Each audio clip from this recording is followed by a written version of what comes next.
سلام بچه ها، من یاسمنم و این اولین ویدیوی کانالمه. اگه بخوام خودم خیلی راحت معرفی کنم، یه دختر جنوبی اما اصالتا لورم که اومده تهران تنهایی زندگی کنه و درس بخونه، البته به اجبار خانواده. اینجا هم که میبینید صدامو گذاشتم رو پاستا درست کردن، اینه که خیلی استرس دارم.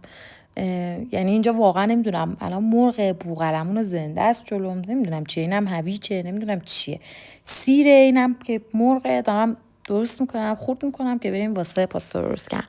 گفتم تو این حین منم خودم رو معرفی کنم، این معرفی اولیه داشته باشم، منو بشناسید. همینجوری ویدیو میذارم ندونید کیم، کجا زندگی میکنم، چیکار میکنم، منو کامل بشناسید. بعد اینکه تو ویدیوهای بعدی خیلی بهتر 30 تا سوال آماده کردم، همه رو خودم میپرسم، دونه دونه جواب میدم. اگه بچه هم کامنتی چیزی گذاشته بودن، سوالی داشتن، میارم تو ویدیو، حتما جواب میدم. دوربینو میذارم و دیگه خودم فیلم میگیرم جواب میدم. اینجا هم دارم خودم فیلم میگیرم، ولی اینجا من انقدر استرس دارم این پاستا رو درست کنم که اصلا انگار هیچی نمیفهمم. وقتی آشپزی میکنم، چون آشپزی رو خیلی دوست دارم، عاشق آشپزیم، حواسم زیاد به محیط اطرافم نیست. یعنی نمیتونم تک بودی هم نمیتونم، میگن زن و چند بودی هم، من تک بودی هم نمیتونم کار دیگه ای انجام بدم. اول اینکه چند سالمه و چرا اومدم تهران. من و اینکه چی میخونم. من متولد 8/5/1379 هم. علوم غذایی میخونم دانشگاه تهران مرکز. و اینکه این رشته رو موقعی که 18 سالم بود، الان ترم آخرم، یه ترم دیگه تموم میشه، چون یه سال تقریبا درس نخوندم. خیلی مشکلات شدید واسم پیش اومد، واسه همین درس نخوندم، یعنی تقریبا مرخصی بودم، نرفتم دانشگاه دیگه. واسه همین این ترم نه ترم دیگه کلا درسم تموم میشه.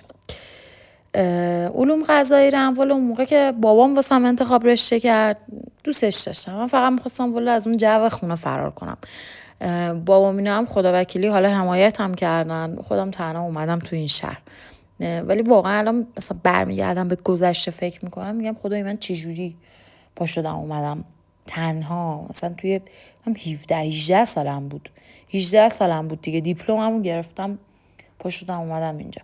الان 10 سال اینجا، قبل چون میشه 28 سال، من الان 25 سالمه، قبل 18 سالگی هم اومدم، چون من 2 سال آخر رو غیر حضوری خوندم، دیپلممو گرفتم با پیش دانشگاهیمو دیگه. واسه همین خیلی زود شروع کردم دیگه، همین دیگه. کلا شما زود شروع نکنید، زیاد خوب نیست زود شروع کردن. اینجا هم که دارم قارچه رو خورد میکنم، یه لحظه اینجا داشتم مرغ خورد میکردم، بعد گفتم نه، باید حساسم، یه کوچولو وسواس دارم، مثلا مرغ خورد میکنم با همون چاقو نمیتونم قارچه خورد کنم، ببرم هویج خورد کنم، حالم به هم میخوره. حالا سوال بعدی که خودم خوام بپرسم اینه که شما منو بیشتر بشناسید. 3 تا چیز که منو تعریف میکنه. یکی این که خیلی صبورم، یعنی انقدر صبورم که بعضی وقتا خودم میمونم، میگم البته اولا که مثلا پیش خانواده بودم و مثلا اونجا بودم، رفتار و اخلاقم اصلا اینجوری نبود. این روزگار یه جوری تغییرم داد. مثلا اومدم اینجا تنهایی زندگی کردن، اینکه مامان بابات نیستن، تو مثلا قلبت زود میشکنه ولی کسی نیست حتی پیشش گریه کنی. باور کنید من حتی یه دوست دخترم ندارم، یعنی در این حد تنها. 10 سال مثلا فکر کنی یه جا زندگی کنی، یعنی تقریبا بچگی پاشی بیای خودت تنها توی یه شهر خیلی دور از خانواده. چون گفتم دیگه من اصالتا خوزستانیم، بخوای پاشی بیای تو شهری مثل تهران زندگی کنی، 10 سال زندگی کنی، یه دونه دوستم نداشته باشی، واقعا خیلی عجیب. یعنی فکر نکنم باور کنید. حالا یه ذره بریم جلوتر متوجه میشید من چقدر تنهام. حالا میگی تنها زندگی کردن توی شهر بزرگ چه حسی داره؟ تنها زندگی کردن توی شهر بزرگ اینه همه کاراتو خودت بعد انجام بدی. کلا سال اول یا سال دوم میتونی زنگ بزنی به مامان بابات، برگردی بگی اینو ندارم، اینجوری نمیشه، این کارو باید بکنم، نمیتونم، پسش بر نمیام. بعد دیگه یه تایمی به بعد خودت رود نمیشه زنگ بزنی، خودت میگی که اصلا زشته من زنگ بزنم بگم نمیدونم اینو میخوام، چرا غلط کردی پا شدی اومدی تنهایی زندگی کنی. این تصمیم خودم بود دیگه، بعدم تا آخر پاش وای میستادم. ولی بابام رشته‌ام واسم انتخاب کرد. مثلا الان که بزرگتر شدم میگم خدای علوم غذایی چیه، قضاوت چیه، بازپرسی چیه، خیلی دنیاش خشنه. واقعا هم منو به شدت بدبین کرده، یعنی تو مثلا خوشبین ترین حالت ها من بدبینم، دست خودم هم نیست متاسفانه. این چیزیه که دارن تو دانشگاه به ما یاد میدن، آدم بدبینی باش، به هیچ کس اعتماد نکن. حالا فکر کنید من خودم جنوبی، نمیدونم خونگرم، هزاران ضربم تو این سال خوردم، باز هنوزم ولی ول کنم ماجرا نیستم، بازم زود گول میخورم.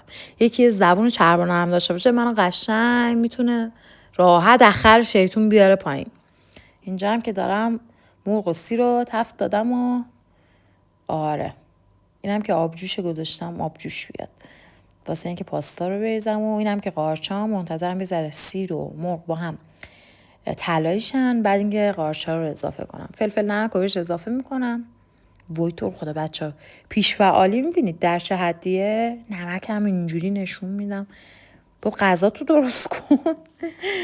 داشتم سوالا رو میپرسیدم. حالا چرا یوتیوب واسه این که من از کردم نه کنار خانواده نه کنار هیچ دوستی تا به امروز نتونستم خود واقعیم باشم. یه دوست داشتم، یه فضای کوچیکی داشتم، مثلا خودم رو کامل توش معرفی کنم، یعنی یاسمنه شیطون بلاه با هر چه اخلاق و رفتار یاسمنیه، همونجوری خودم رو بذارم همه منو مثلا اونجوری دوست داشته باشن، اونجوری منو قبول کنن. حالا کاش واقعا منو اینجوری دوست داشته باشید، یعنی اینجوری نباشه که بخوام بعد از اینکه این ویدیو دیدید خودم رو کلا تغییر بدم. خیلی ناراحت کننده است. کلا به این نتیجه رسیدم که یوتیوب همون جاییه که باید باشم، حضور داشته باشم. قول دادم تو این راه کنار همه کسایی که حمایتم میکنن، پشتم هستن باشم، یعنی انگار با هم داریم این مسیر رو پیش میریم. یعنی هر کمکی هم که از دستم برمیاد به کسایی که حمایتم میکنن، میبینن منو، سابسکرایب میکنن، کامنت میذارن، با هم حرف میزنن، هستم. و اینکه کلا کانال من راجع به زندگی واقعی خودمه و اینکه چه اتفاقاتی تو زندگی میفته. مثلا طبیعت میرم، سفر میرم، هر جا که میرم آشپزی میکنم، مثلا همین الان که دارم سس بشامل درست میکنم، ریاکشن به همه چیز. مثلا همین عشق ابدی که من به شدت پیگیرشم. یعنی من اگه پیگیر درسم بودم الان تو دادگستری منطقه 1 داشتم خدمت میکردم، ولی خب متاسفانه پیگیر عشق ابدی بیشتر هستم تا پیگیر درس. چند تا دوست جنوبی هم داریم، یکی همون احسانه، یکی اون 2 سجادن، اونا هم دارید میبینید دیگه، بنده خدا واقعا دلاشون پاکه، خیلی زود گول میخورن. اصلا متاسفانه جنوبی ها اصلا همه یه اخلاق مشترک دارن، خونگرمن، زود جوشن، بعد اینکه یه ذره ضربه میخورن میبینن یه اطرافیان بهشون ضربه میزنن، فکر نمیکنن که اصلا حدسش هم نمیتونن بزنن که الان آها من از این آدم بخوام ضربه بخورم. بزرگترین درسی که توی این همه سالای تنهایی بهم داد اینه که هیچ کس به جز خودت نمیتونه کمکت کنه.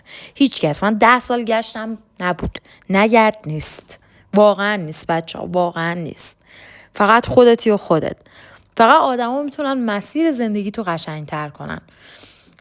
امیدوارم همتون از امروز یه بخشی از این مسیر قشنگ من باشید. واقعا بهش دل بستم، یعنی امید دارم بهش. امیدم رو ناامید نکنید، خواهش میکنم. اگه حس کردین با هم رفیق شدین، سابسکرایب هم کنید، خیلی کمکم میکنه. قشنگترین شروع واسه این سفر و این قدم و این کلا زندگیه که من واسهتون گذاشتم. خواهش میکنم که کمکم کنید. اینجا هم دارم هم میزنم دیگه، آب جوش اومده. بله، اینم از مرغمون، اینم از پاستامون.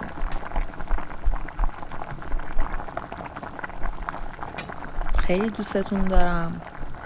الان در ادامه این ویدیو هم صحبت میکنم. دارم مخلوط میکنم اینا رو با هم دیگه. سیر و قارچ و مرغ و اینم سس بشامل. اینم یه ذره کرفس در این مخلوط خیلی خوشمزه میکنم.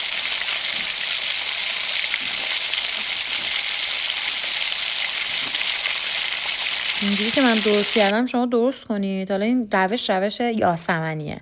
همیشه هر کسی خورده خانوادم اومدن مثلا اینجا خونم واسهشون غذا درست کردم خیلی حال کردن، یا هر دوستای دیگه‌ای که مثلا قبلا داشتم اونا هم مثلا خوردن. این روش یاسمنی من سالها دارم اینو درست میکنم.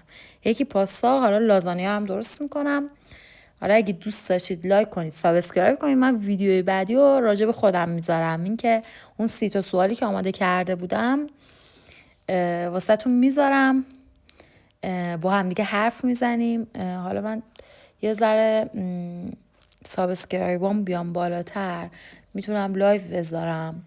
این 50 تا شورت رو بذارم. طول ویدیو حرف نزدم، میخواستم کل تمرکزمون روی درست کردن پاستا بشه. حالا درست کردن پاستا روش‌های مختلفی داره، ولی من سعی کردم که به این روش درست کنم، چون هر سری که به این روش درست میکنم خیلی خوشمزه تر و خیلی رستورانی تر میشه. حالا هر کسی میتونه با روشی که خودش دوست داره، حالا یا مشابه همین پاستا رو درست کنه. مرسی که نگاهمون کردید، مرسی که حمایتمون کردید. لایک و کامنت و سابسکرایب یادتون نره. خدافظ.